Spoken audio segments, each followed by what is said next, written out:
Abantwana bakwaNkosi ngokufanayo nabantwana kulizwe ngokubanzi bebetshintshisana ngokuya esikolweni nabazali bencedisa kwizifundo zabo kodwa ngoku baza kufumana umtyhi. Mina ngijabule kakhulu vele ngiyafuna ukuthi abantwana babuyele full time ngoba ukugula lokhu phela kusasimandla kakhulu.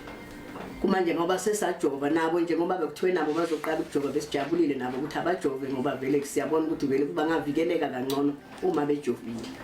Abazukulwana bakwaNkosi bayagcolota linyathelo lokubuyela komuntu wonke ezikolweni. If it's every day, but just understand this. And sometimes we watch a little bit of period does open. This being to learn by explain I being a job it was like singing a shift and manje ezinye izinto besingazi-understand because besingasitholi isikhathi sokufunda nangapha kahle.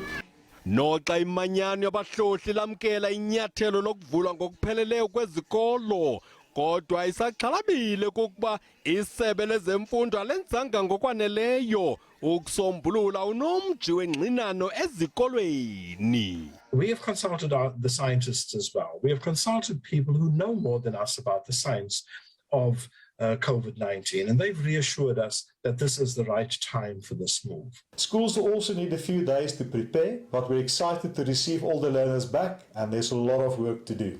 Isebe lemfundo esiseko lithi lo myalelo umtsha uza kufakwa kumqulu karhulumente kwiveki ezizayo.